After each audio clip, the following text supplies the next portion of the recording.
जयतु संस्कृतम रुचिता तो 7वीं कक्षा सुभाषितानि श्लोक 5। धन धान्य प्रयोगेषु विद्यायाः संग्रहेषु च आहारे व्यवहारे च त्यक्त लज्जा सुखी भवेत्। धन धान्य प्रयोगेषु विद्यायाः संग्रहेषु च आहारे व्यवहारे च त्यक्त लज्जा सुखी भवेत्। धन धान्य प्रयोगेषु विद्यायाः संग्रहेषु च आहारे व्यवहारे च त्यक्त लज्जा सुखी भवेत्।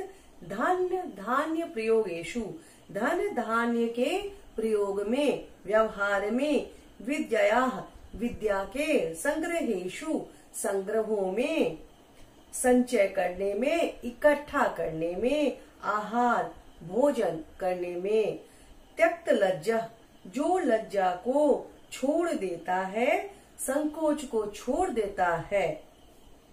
संदर्भ इस श्लोक में कवि हमें बता रहे हैं कि किस किस चीज में लज्जा को छोड़ने वाला सुखी रहता है।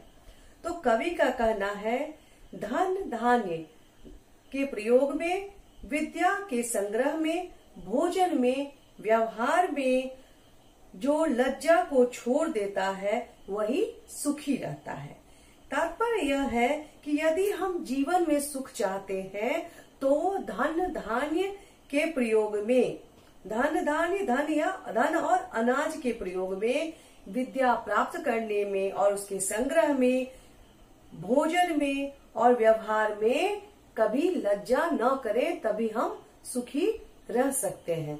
अर्थात कि इन सभी चीजों में हमें लज्जा का त्याग करना चाहिए। हमें संकोच नहीं होना चाहिए कि अपने धन के प्रयोग में अपने विद्या को संग्रहित करने में यानी विद्या ग्रहण करने में अपने भोजन के विषय में और अपने व्यवहार के विषय में हमें किसी प्रकार का संकोच नहीं होना चाहिए, किसी प्रकार की लज्जा नहीं होनी चाहिए।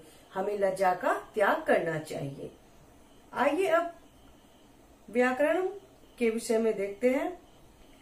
विद्यायाः विद्या शब्द स्त्रीलिंग पंचमी षष्ठी विभक्ति एक वचनम। संग्रहेषु संग्रह शब्द पुल्लिंग है यह सप्तमी विभक्ति एक वचनम। आहारे आहार शब्द पुल्लिंग सप्तमी विभक्ति एक वचनम। व्यवहारे व्यवहार शब्द पुल्लिंग सप्तमी विभक्ति एक वचनम। त्यक्त लज्जा त्यक्ता लज्जा येन सह ये कौन सा समास हुआ? बहुव्रीहि समास। सुखी सुखिन शब्द पुल्लिंग प्रथम विभक्ति एक वचनम। भवेत भूधातु विधिलिंग लकार प्रथम पुरुष एक वचन। तो बच्चों यह था 5वां श्लोक। आप लोगों को अगर मेरा वीडियो पसंद आया हो, समझ में आया हो तो इसे लाइक करेंगे, सब्सक्राइब करेंगे और बेल आइकन को दबाएंगे ताकि यह वीडियो इसमें जब कोई नया नोटिफिकेशन आए तो यह आप तक पहुंच सके। और शेयर इसलिए करना है कि आप जैसे बहुत सारे बच्चे हैं जिन तक यह बातें पहुंच सके, उन्हें पढ़ाई में आसानी हो।